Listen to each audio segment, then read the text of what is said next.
आप देख रहे हैं खाटी बिहारी और जन प्रहरी मीडिया। मैं धर्मवीर पटवर्धन। कुछ लीगल मुद्दे को लेकर के मनीष कश्यप, तेजस्वी यादव विवाद जो सोशल मीडिया पर लगातार फैल रहा है, उस मुद्दे से जुड़े हुए कुछ लीगल पॉइंट पे हम आज बात करने आए हैं शहर के जाने माने विधिवेता श्री रंजन कुमार श्रीवास्तव जी के पास। रंजन कुमार श्रीवास्तव जी से बात करें उसके पहले मैं बता दूं कि बड़ी भ्रामक खबरें सोशल मीडिया के माध्यम से फैल रही है। कोर्ट ने मनीष कश्यप को ये रियायत दे दिया, कोर्ट ने मनीष कश्यप को वो रियायत दे दिया, तेजस्वी यादव ने ये कर दिया। ऐसी किसी भ्रामक खबरों के जाल में नहीं फंसना है। हम टू द पॉइंट मुद्दे पर बात करते हैं। हमारे साथ हैं श्री रंजन श्रीवास्तव जी, पटना उच्च न्यायालय के जुझारू विद्वान अधिवक्ता हैं। सीनियर इसलिए नहीं कह सकते, टेक्निकलिटी में फंस जाएगा मामला। लीगल सीनियर व एडवोकेट कहने का मतलब एक लीगल पॉइंट हो जाता है। सर, आपका इस खाटी बिहारी और जन प्रहरी मीडिया पे आपका स्वागत है। Thank you. Sir, social media का सनसनी बना हुआ है मनीष कश्यप पिछले 15 दिनों से। आप परिचित हैं मनीष कश्यप के बारे में? तो देखें तो सोशल मीडिया पेपर के माध्यम से आप जिस प्लेटफॉर्म पे आज बात कर रहे हैं सर, यही प्लेटफॉर्म मनीष कश्यप का भी है और उसका प्लेटफॉर्म आज भारत के कई नेशनल चैनल्स जो हैं इलेक्ट्रॉनिक मीडिया के, उसके इक्विवेलेंट चल रहा है। क्षेत्रीय चैनलों की बात छोड़ दीजिए, बहुत उससे पीछे चल रहे हैं। एक वैसे विचारवेता, हम उसे कहते हैं कि आपकी बात को, सामाजिक मुद्दे को, वैसे मुद्दे को जिसको आम मीडिया वाले वहां तक नहीं पूछते हैं, वैसी बातों को समाज के उच्च वर्ग तक या कहे कि प्रशासन तक, शासन तक पहुंचाने का काम कर रहा था। जो चल रहा है कि उसे ये गलती की, वो गलतियों पे नहीं आते हैं हम। गलती हुई होगी, जांच में पता चलेगा, उसमें जो सजा होगी। आज जो अद्यतन स्थिति है कानून की, उसके अनुसार आप मनीष कश्यप को कहाँ देखते हैं? अब उनके पास एक ही ऑप्शन है, अगर वो पुलिस कस्टडी में हैं। हाँ, पुलिस कस्टडी में जी हैं। तो और ये तो है, तो उनके पास है कि कोर्ट में वो बेल सीक कर सकते हैं। रेगुलर बेल उनको लेना पड़ेगा जी। अगर रेगुलर बेल डिस्ट्रिक्ट कोर्ट में हुआ जी तो सही है, अदरवाइज फिर उनको अगर वहाँ रिजेक्ट हुआ तो फिर हाई कोर्ट आना पड़ेगा। उनके ऊपर जो धाराएं लगी है आप देख रहे हैं, आप उस धाराओं के बारे में थोड़ी सी जानकारी देंगे क्या? कौन सी धारा है, उसका क्या उसकी सजा क्या हो सकती है मैक्सिमम प्रमाणित होने के बाद? नहीं, अगर जितनी भी धाराएं लगी हैं तो इसमें तो कुछ ऐसी धाराएं लगी हैं जो नेशनल इंटीग्रिटी है, जिससे जैसे भड़काऊ उनके ये से जो एलिगेशंस लगे हैं वो तो सब्जेक्ट टू द इन्वेस्टिगेशन होगा। तो कुछ सेक्शंस ऐसे हैं जो बेलेबल हैं, जिसमें उनको बेल के लिए कोई दिक्कत नहीं है। लेकिन कुछ सेक्शंस ऐसे हैं जिस पे कोर्ट एविडेंस देखेगी कि अगर वैसे एविडेंस अगर ये प्रूफ करते हैं तो कोर्ट को बेल में डिस्क्रिशन होता है कि फैक्ट एंड सर्कमस्टांस, और इनको रिलीज करना किस हद तक जस्टिफाइड होगा in the I of law. Court उस समय डिस्क्रिशन पावर अपना के। और आप सर पीछे कई केस इस तरह के देखे होंगे, कई केसें आपके आंखों के सामने से गुजरी होंगी। ऐसी आपराधिक घटनाओं के लिए क्या संभावना दिखता है कोर्ट में? कानून क्या देखती है? कानून का नजर में क्या लगता है? कानून चूंकि मेरे सामने एविडेंस है नहीं, तो अभी ये कहना उचित नहीं होगा कि as a matter of right bail मिल जाएगा और as a matter of right state उनका बेल रिजेक्ट करा देगी, ये भी संभव नहीं है। क्योंकि ये जो भी सेक्शंस लगे हैं, एक तो आर्थिक अपराध अगर कर रही है तो आर्थिक अपराध उनको भी एस्टेब्लिश करता है एविडेंस के साथ। ये एविडेंस करता है, उनको भी ये एस्टेब्लिश करना पड़ेगा। अगर चूंकि हमेशा क्रिमिनल केस में बेनिफिट ऑफ डाउट मिलता है एक्यूज को और प्रोसिक्यूशन को प्रूफ करना रहता है। मनीष कश्यप सर, इसके अलावे भी एक दो केस की जानकारी मुझे है। मोतिहारी के किसी कॉलेज में किसी अंग्रेज ऑफिसर की मूर्ति लगी थी, उसको तोड़ दिए थे इन्होंने तोड़ा था शायद। उसका FIR इन पर दर्ज है मोतिहारी के या बेतिया के किसी थाने में।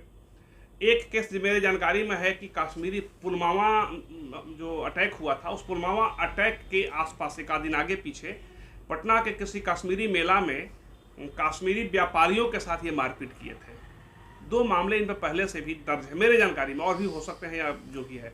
ये चुनाव लड़ चुके हैं, राजनेता की भी भूमिका निभा दे रहे हैं, इंजीनियरिंग करके आए हैं, आज वो पत्रकारिता कर रहे हैं। हालांकि वैसे बहुत सारे अखबार वाले या जो पत्रकार, कुछ पत्रकार हैं जो उनको पत्रकार नहीं मानते हैं। हम लोग मानते हैं, हम लोग मानते हैं कि वो पत्रकार ही हैं और उनसे बड़ा पत्रकार हो नहीं सकता है। भाषा शैली की थोड़ी मर्यादा के ध्यान वगैरह रखें, थोड़ी भाषा शैली में उदंडता है, उसको इग्नोर करते हुए। सर, क्या लगता है कि मनीष कश्यप का जो स्टैंड है इलीगल है? नहीं, अभी अब ये तो एक एडवोकेट का आंसर हो नहीं सकता इस पर कि उनका स्टैंड लीगल है कि इलीगल है।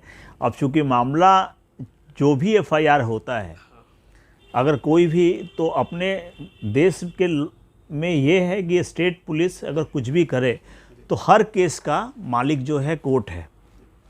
पुलिस को रिपोर्ट करना पड़ता है learned chief judicial magistrate concern. Offence bureau या इकोनॉमिकल ऑफेंस यूनिट जो है वो रिमांड पे ली है इनको। कोर्ट से शायद 1 सप्ताह की रिमांड मांगी थी, पुलिस मांगी थी, 1 दिन का रिमांड मिला था। इसको किस रूप में देखा जाए? तो रिमांड अगर मिला है तो उन पुलिस के पास कुछ क्वेश्चंस होते हैं एविडेंस को फिर कोरोबरेट करने के लिए। बहुत सारे मिसिंग एविडेंस से को रिलेट नहीं करते हैं, तो इसलिए रिमांड सीक किया जाता है। और रिमांड सीक करके अगर वो उस रिमांड से को रिलेट करते हैं एविडेंस को, तो उसके बेसिस पे अगर उस रिमांड में उनको कोई एविडेंस, तो वो लीड होता है फिर इन्वेस्टिगेशन को कंप्लीट करने के लिए। सर, एक जानकारी और हमको चाहिए, क्योंकि आप कानून के जानकार हैं। क्या आपको, सर, आप क्या बता सकते हैं कि पत्रकार की कोई परिभाषा है क्या कानून की नज़र में? नहीं, कानून के नज़र में पत्रकार की परिभाषा वो है कि अगर जिसके पास पत्रकारिता की डिग्री है जी, तो कानून के नज़र में वो अगर एज ए पत्रकार, जैसे 2 कंसेप्ट है।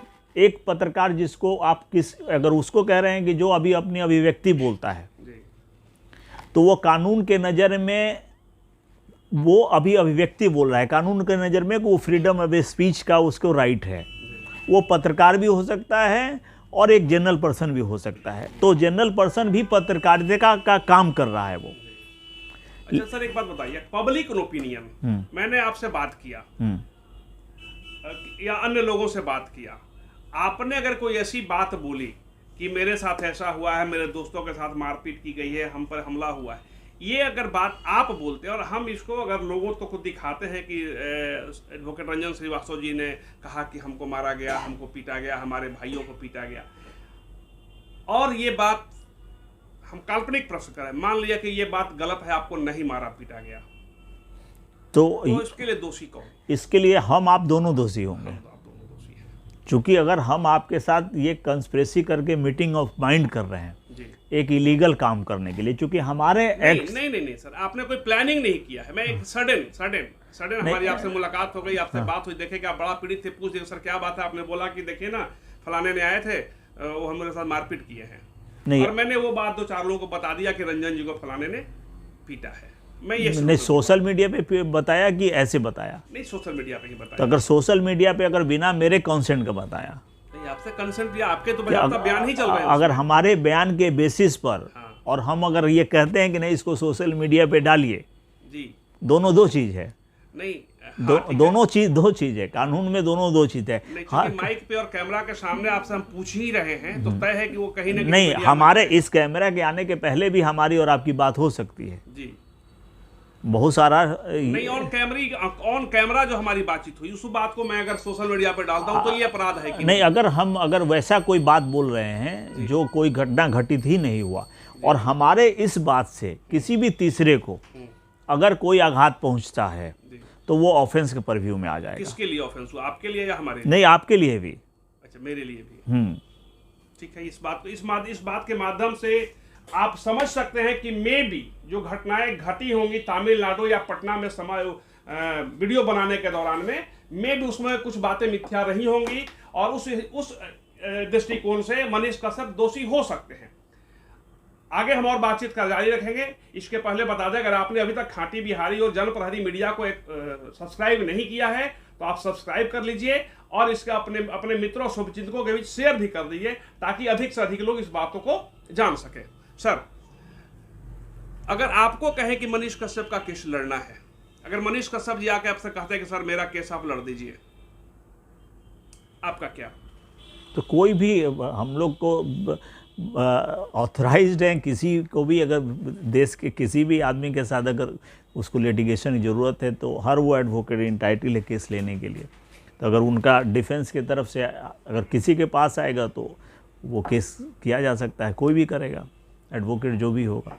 आप चाहेंगे कि मनीष कश्यप का केस हम नहीं लड़ें और देखिए, जीते? नहीं, कोई भी वकील को, ये वकील और डॉक्टर के चाहने से ना पेशेंट आता है ना क्लाइंट आता है। क्लाइंट का इंटरेस्ट होता है किसी वकील को वो सेलेक्ट करे, और वकील की ड्यूटी होती है कि अपने क्लाइंट के इंटरेस्ट के लिए लॉ के दायरे में मैक्सिमम आप सर एफर्ट कर वैसे सकते। पत्रकारों के लिए जो सोशल मीडिया के माध्यम से जनता की समस्याओं को, जनता के विचारों को जन जन तक, या कहें कि सत्ता के शीर्ष तक भी पहुंचाने का प्रयास कर रहे हैं, legal point of the view के हिसाब से आप उनके लिए क्या सजेस्ट करेंगे? हमारे दर्शकों को एक बार बताएं, हमारे चैनल के माध्यम से बताएं, ताकि सोशल मीडिया के जो चलाने वाले लोग हैं वो सजग हो उस काम के प्रति और भविष्य में ऐसी कोई गलती आगे नहीं हो। मतलब हम तो सभी को ये कहना चाहेंगे एज ए लॉयर कि देश में जितने भी अभी एक्ट, आईटी एक्ट 2000 के परव्यू में कोई भी अगर फ्रीडम ऑफ स्पीच जो है, जो सुप्रीम कोर्ट का भी कई जजमेंट्स है कि उसमें आप कानून के दायरा में रह के, जो भारत का संविधान बोल रहा है, कॉन्स्टिट्यूशनल लिमिटेशन में रह के, और जो लॉ या लोकल लॉज है उसको ओबे करते हुए अगर कोई भी बात अगर सोशल मीडिया के प्लेटफॉर्म पे बोलते हैं तो वो अवैध नहीं होगा, वो इलीगल नहीं होगा। और इससे भी जो कि जहाँ लॉ प्रोहिबिट करता है, तो ये भी है कि किसी भी सोशल मीडिया पे कुछ भी पोस्ट करने से पहले ये देख लें कि हाँ देश में कानून प्रिवेलिंग लॉ क्या है। तो ऐसा नहीं है कि जो लॉ अगर रोक रहा है कि जो कि कानून मेकर ने सिचुएशन के आधार पे टाइम टू टाइम पार्लियामेंट में या ये असेंबली में कानून बनते हैं, वो पब्लिक के ही बेनिफिट के लिए होते हैं। तो इसलिए कि पब्लिक में हार्मोनी बना रहे और लॉ का ओबे हो हर लेवल पे। सर आप एक विधिवेता हैं, मैं एक समाचार संकलनकर्ता के तौर पे यूट्यूब खांटी मीडिया नाम से चैनल चलाता हूं। आपसे हमारी जो अभी तक बात हुई है, अभी तक जो हमारी आपकी बातचीत हुई है, इन बातचीत में को अगर हम हूबहू इसको जनता के सामने प्रेषित कर दें, हमारी अभी तक की जो कोई बातचीत में कोई इलीगल वर्ड, कोई या इलीगल पॉइंट कुछ रहा है क्या? नहीं, आप ये जो भी पूछ रहे हैं कि चूँकि अभी भी देश में ये लॉ नहीं है कि हर वही पत्रकार सुधीर चौधरी ही किसी का इंटरव्यू ले लें जी। कि जो किसी राइट ये दे रहा है कि चूँकि अगर आप किसी मीडिया हाउस से जुड़े हैं या अगर यूट्यूब पर भी अपना चैनल चला रहे हैं, तो लॉ के पैरामीटर में, लॉ के परव्यू में अगर आप कुछ भी अगर चीज़, किसी का भी इंटरव्यू, लॉयर का इंटरव्यू या किसी को भी सामाजिक जागरूकता के लिए या कहीं कन्फ्यूजन है, तो एक तरह से एक्सपर्ट की बात है, एक तरह से भी एक्सपर्ट से आप ओपिनियन डिस्कस कर रहे हैं। तो एज ए यहाँ अभी आप एज ए लीगल एक्सपर्ट के कैपेसिटी से हमसे पूछ रहे हैं, हम भी जो मेरी जानकारी के हिसाब से लॉ की बात हम बता रहे हैं, तो ये ऑफेंस नहीं है। तो सर अंतिम प्रश्न इस विषय पर, मनीष कश्यप को अधिकतम सजा कितनी हो सकती है और मिनिमम क्या हो सकती है? अधिकतम भी और न्यूनतम भी। मतलब जो मेरे संज्ञान में आया है, जो सेक्शंस जो इससे चैनल्स पे और इस पे है, तो उसके हिसाब से जो सेक्शन है उनको 7 साल तक का वो सेक्शन लगा है। अगर ये प्रमाणित होंगे वो ट्रायल कोर्ट में, तब वो 7 साल तक का कन्विक्शन वाला सेक्शंस लगे हैं। अभी आता है कि इन्वेस्टिगेशन में कौन से सेक्शन प्रूफ होंगे, फिर कॉग्निजेंस किस सेक्शंस पे होंगे, चार्ज किस सेक्शंस पे होंगे, तो ये डिपेंड कर रहा है। अभी चूँकि एफआईआर केवल इंस्टीट्यूट हुआ है, अभी ये कोर्ट का ये नहीं है कि ये इसमें एफआईआर के बेसिस पे कन्विक्शन को कोई भी या पुलिस अथॉरिटी या कोर्ट या लॉयर ये अभी कहा नहीं जा सकते, क्योंकि एफआईआर का आउटकम क्या होगा, किस सेक्शन पर ये कंक्लूड करेगा। हो सकता है बहुत सारा सेक्शन खत्म हो जाए, बहुत सारा सेक्शन ऐड हो जाए, ये डिपेंड करता है कि material came during the investigation. हम सर इसीलिए आपसे पूछ रहे थे कि अभी जो वर्तमान स्टेटस है केस की, जो एफआईआर में जो दर्ज धारा है उसके आधार पर केवल बात कर रहे हैं कि अधिकतम सजा 7 साल की, अगर ये सेक्शंस अगर जो लगे हैं चार्ज प्रमाणित हो जाते हैं तो प्रमाणित हो जाए, अगर चार्ज फ्रेम हो जाए, कोर्ट इस बात को मान ले, एविडेंस हो तो जी, और अगर ये प्रमाणित नहीं होता है तब तो फिर अगर नहीं एविडेंस प्रूफ होगा तो बाइज्जत बरी होंगे। सर अंतिम प्रश्न एक और है हमारे मन में, इसको बीच में थोड़ा ब्रेक ले लीजिएगा, नहीं वो तो कर लेंगे हम लोग, कट कर लेंगे हम लोग। क्वेश्चन दिमाग में आया था, निकल गया। सर जो धाराएं लगी हैं मनीष कश्यप पे, जो धाराएं लगी हुई हैं, इसमें बेल की संभावना कहाँ तक दिख रही है? अब ये एफआईआर के फेस के बाद ये इन्वेस्टिगेशन जो कि पुलिस रिपोर्ट जमा करेगी तो पुलिस डायरी कॉल कर सकती है, और पुलिस डायरी में इन्वेस्टिगेशन जो आएगा, अगर ये सारी चीज़ें अगर इन्वेस्टिगेशन इनके खिलाफ आ गया तो फिर कोर्ट को का बेल देना चूँकि डिस्क्रिशन है, तो कोर्ट उसके बेसिस पर अपना पावर को एक्सरसाइज करेगी on the basis of material came into the investigation. चलिए, बहुत कीमती समय सर है आपका, और आपने हमारे चैनल के लिए दिया है, इसके लिए बहुत बहुत आभार आपका, खाटी बिहारी और जनप्रहरी मीडिया की ओर से।